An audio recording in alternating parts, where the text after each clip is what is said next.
Scleroderma is a group of autoimmune diseases that may result in changes to the skin, blood vessels, muscles, and internal organs. The disease can be either localized to the skin or involve other organs, as well. Symptoms may include areas of thickened skin, stiffness, feeling tired, and poor blood flow to the fingers or toes with cold exposure. One form of the condition, known as Crest syndrome, classically results in calcium deposits, Raynaud's syndrome, esophageal problems, thickening of the skin of the fingers and toes, and areas of small, dilated blood vessels. The cause is unknown, but it may be due to an abnormal immune response. Risk factors include family history, certain genetic factors, and exposure to silica. The underlying mechanism involves the abnormal growth of connective tissue, which is believed to be the result of the immune system attacking healthy tissues. Diagnosis is based on symptoms, supported by a skin biopsy or blood tests. While no cure is known, treatment may improve symptoms. Medications used include corticosteroids, methotrexate, and nonsteroidal anti-inflammatory drugs.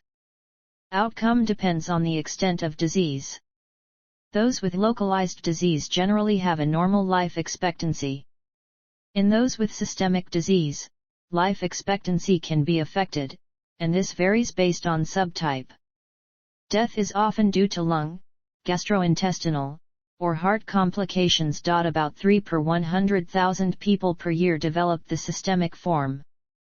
The condition most often begins in middle age. Women are more often affected than men. Scleroderma symptoms were first described in 1753 by Carlo Curzio and then well documented in 1842. The term is from the Greek skleros meaning heart and derma meaning skin. Signs and symptoms. Potential signs and symptoms include cardiovascular, Raynaud's phenomenon, healed pitting ulcers on the fingertips, skin and mucosal telangiectasis, palpitations, irregular heart rate and fainting due to conduction abnormalities, hypertension, and congestive heart failure. Digestive, gastroesophageal reflux disease, bloating, indigestion, loss of appetite, diarrhea alternating with constipation, Sicca syndrome, and its complications, loosening of teeth, and hoarseness. Pulmonary, progressive worsening of shortness of breath, chest pain, and dry, persistent cough due to interstitial lung disease. Musculoskeletal, joint, muscle aches, loss of joint range of motion, carpal tunnel syndrome, and muscle weakness. Genitourinary, erectile dysfunction, dyspareunia, kidney problems, or kidney failure. Other, facial pain due to trigeminal neuralgia, hand paresthesias, headache, stroke, fatigue, calcinosis, and weight loss. Cause. Scleroderma is caused by genetic and environmental factors. Mutations in HLA genes seem to play a crucial role in the pathogenesis of some cases, likewise silica, aromatic and chlorinated solvents, ketones, trichloroethylene, welding fumes, and white spirits exposure seems to contribute to the condition in a small proportion of affected persons. Pathophysiology. It is characterized by increased synthesis of collagen, damage to small blood vessels, activation of T lymphocytes, and production of altered connective tissue. Its proposed pathogenesis is the following. It begins with an inciting event at the level of the vasculature, probably the endothelium. The inciting event is yet to be elucidated, but may be a viral agent, oxidative stress, or autoimmune. Endothelial cell damage and apoptosis ensue, leading to the vascular leakiness that manifests in early clinical stages as tissue edema. At this stage, it is predominantly a Th1 and Th17 mediated disease. After this, the vasculature is further compromised by impaired angiogenesis and impaired vasculogenesis, likely related to the presence of anti-endothelial cell antibodies. Despite this impaired angiogenesis, elevated levels of pro-angiogenic growth factors such as PDGF and VEGF is often seen in persons with the condition. The balance of vasodilation and vasoconstriction becomes askew, and the net result is vasoconstriction. The damaged endothelium then serves as a point of origin for blood clot formation and further contributes to ischemia-reperfusion injury and the generation of reactive oxygen species. These later stages are characterized by Th2 polarity.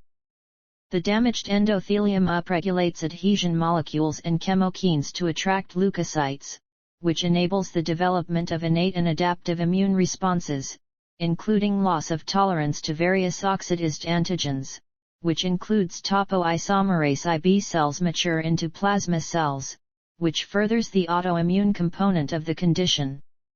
T cells differentiate into subsets, including Th2 cells, which play a vital role in tissue fibrosis. Anti-topoisomerase I antibodies, in turn, stimulate type I interferon production. Fibroblasts are recruited and activated by multiple cytokines and growth factors to generate myofibroblasts. Dysregulated transforming growth factor beta signaling in fibroblasts and myofibroblasts has been observed in multiple studies of scleroderma-affected individuals. Activation of fibroblasts and myofibroblasts leads to excessive deposition of collagen and other related proteins, leading to fibrosis. B cells are implicated in this stage. IL-6 and TGF-beta produced by the B cells decrease collagen degradation and increase extracellular matrix production. Endothelin signaling is implicated in the pathophysiology of fibrosis. Vitamin D is implicated in the pathophysiology of the disease.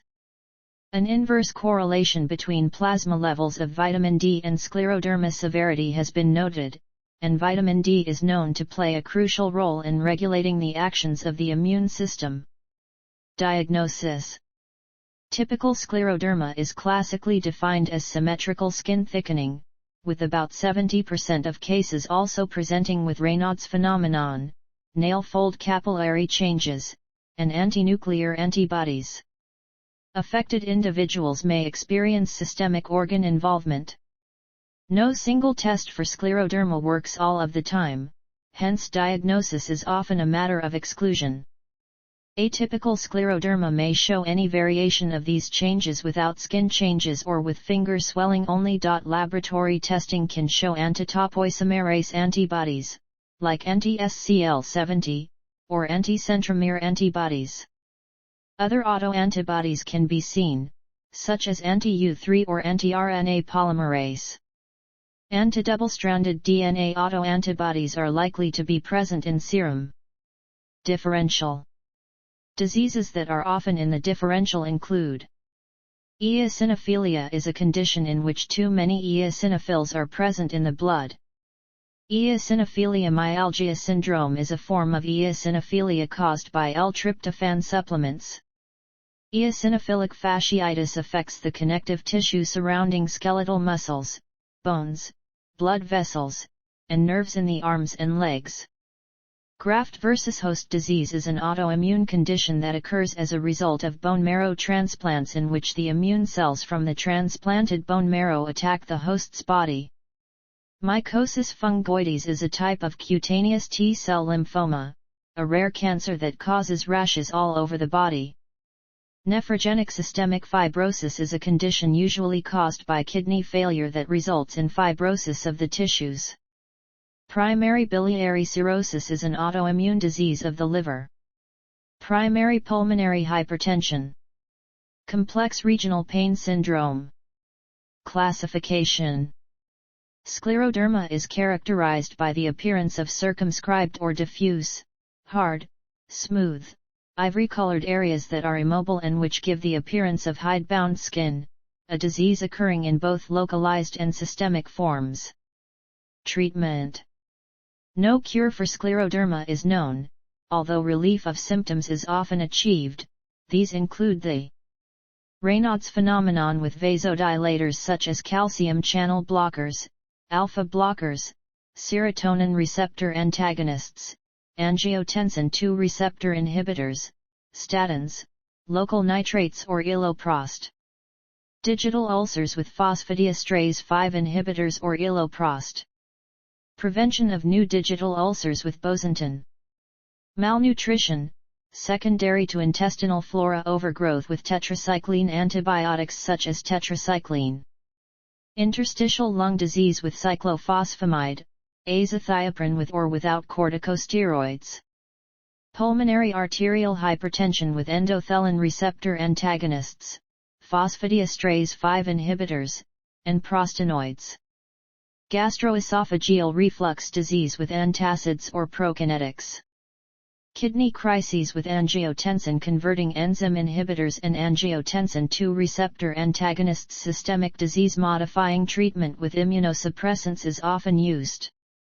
Immunosuppressants used in its treatment include azathioprine, methotrexate, cyclophosphamide, mycophenolate, intravenous immunoglobulin, rituximab, sirolimus, alafacect, and the tyrosine kinase inhibitors, imatinib, nilotinib, and dasatinib. Experimental therapies under investigation include endothelin receptor antagonists, tyrosine kinase inhibitors, beta-glycan peptides, halofuginone, basiliximab, alemtuzumab, abatacept, and hematopoietic stem cell transplantation. Prognosis.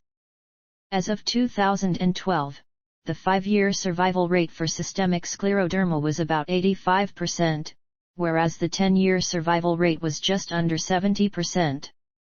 This varies according to the subtype.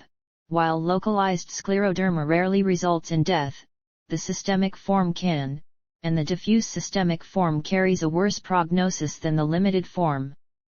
The major scleroderma-related causes of death are pulmonary hypertension, pulmonary fibrosis, and scleroderma renal crisis. People with scleroderma are also at a heightened risk for contracting cancers, and perhaps cardiovascular disease. According to a study of an Australian cohort, between 1985 and 2015, the average life expectancy of a person with scleroderma increased from 66 years to 74 years. Epidemiology. Scleroderma most commonly first presents between the ages of 20 and 50 years, although any age group can be affected. Women are 4 to 9 times more likely to develop scleroderma than men. This disease is found worldwide. In the United States, prevalence is estimated at 240 per million and the annual incidence of scleroderma is 19 per million people. Likewise, in the United States, it is slightly more common in African Americans than in their white counterparts. Choctaw Native Americans are more likely than Americans of European descent to develop the type of scleroderma that affects internal organs. In Germany, the prevalence is between 10 and 150 per million people, and the annual incidence is between 3 and 28 per million people. In South Australia, the annual incidence is 23 per million people, and the prevalence 233 per million people. Scleroderma is less common in the Asian population.